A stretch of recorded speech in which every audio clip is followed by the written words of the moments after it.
Hello, I'm Julie Torrens. 10 Minutes with Me. Got a composition book here that I got from the Dollar Tree. You can get something like that, $1.25. I'm just opening it for the first time. There's nothing special about it. I'm not doing anything to prep. But when I say, take 10 minutes a day and just do some art, sometimes that's all I have. So what can you do? Well, practice drawing. And how do you warm up? Just start making some marks. And I'm just making some swirls. Oh, I can see that deep shadow. Let's fix that. There we go.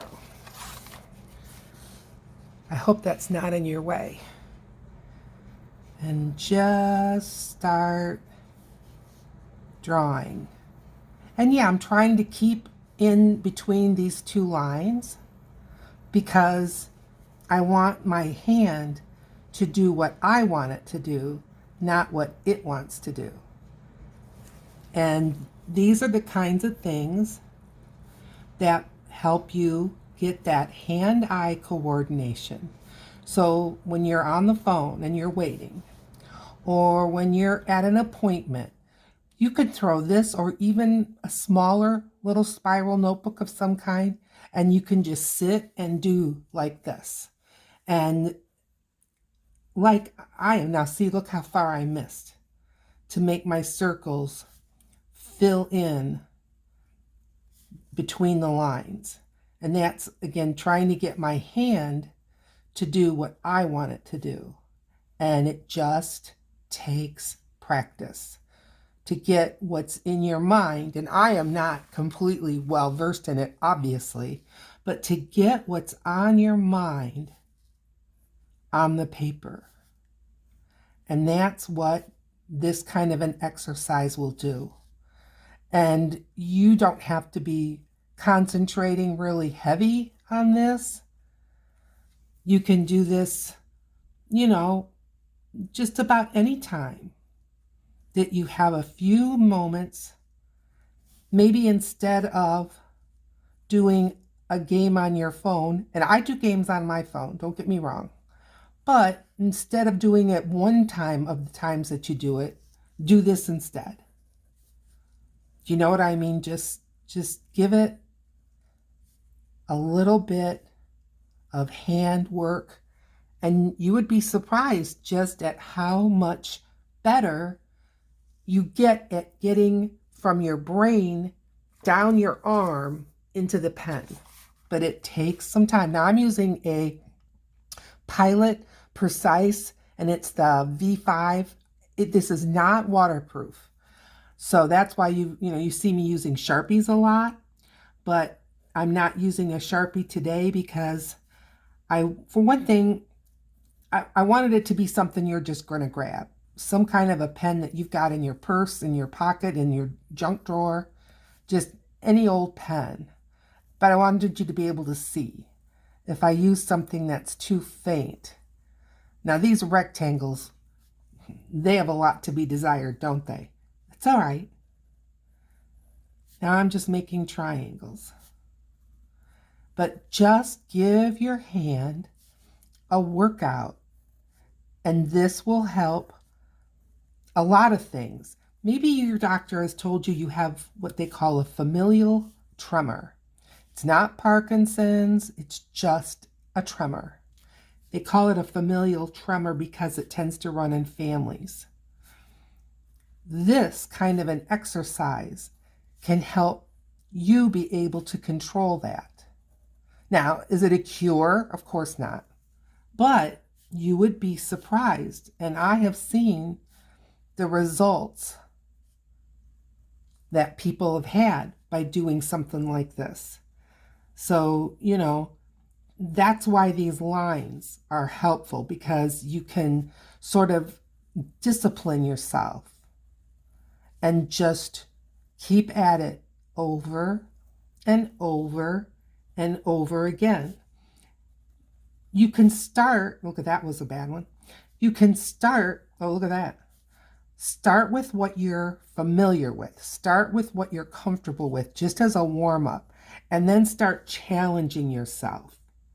Make it just a little bit more difficult. You know the things that are easy for you to do and the things that are hard for you to do. Now, all I'm trying to do is to get 2 more circles without having any of them touch. So that's what's my little personal challenge to myself, is just not have the inside circles touch each other. And you'd be surprised how you can eventually sort of pick up some little pattern designs as you do this that you can use in your artwork for any number of things. So just start doodling, but have a bit of a purpose to it. You don't want it to just, well, maybe you do. Maybe you just want to close your eyes and make some marks. Hey, listen, it's better than not doing anything. And who knows, after you're done with that, that might be a cool exercise. Then it's like looking for pictures in the clouds. After you've done something like that, look for pictures in it. You know what I mean? It can be fun. These could be windows in a building. These could be the pattern on somebody's clothing. This could be the stones or tiles that lead up to a doorway. I mean, just all these things can just be so helpful. It's kind of like when you're in school and you think, well, when am I ever going to use this? You'd be surprised. And we've gotten away from handwriting so much.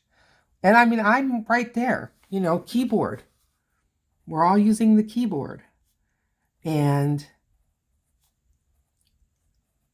that's not beneficial when it comes to hand-eye coordination. I understand the necessity of it, and I'm not suggesting that you throw away your keyboard. Far from it. You can get even drawing pads, and there are simple and, not real complicated drawing softwares. I think you can get some online for free. I really do. But, talk to someone who's more computer savvy than me, because I sure wouldn't want you to download yourself some kind of a computer virus. But I believe there are things like that are free. And so if you just want to be, instead of putting a pen to paper, put a pen to I don't know what those things are called, but they look like a mouse pad, but you just draw on it and you're drawing on your computer. There's a loveliness to something that's just completely hand-drawn. I don't know. It's like a bit of the artist is still in it. I'm not saying that people that do graphic design on their computer, I mean, I've seen lovely. It's not that. But there is just a charm to when you do something like this on your own. Don't you think? I think so. See, I'm trying to train my hand to go the same distance between each circle. And I mean, look how close and look how far. You see? I mean, we all have practice and skills that we can hone in on and get more confident with. And then it is going to make your drawing skills easier and more satisfying. You'll be more satisfied with the results. But without this kind of an exercise, I think you could really be struggling unnecessarily. So 10 minutes, and that's probably a long time. Do you know that most people, no matter what the length of a YouTube video is, tends to watch only 10 minutes of it? Maybe, they're scrolling through it, but the watch time comes to be about 10 minutes. Isn't that something? All right, I'm checking my time here, folks. All right. There was an easy exercise. Hit the like, subscribe if you want to see more like this, and I'll see you in another video. Bye.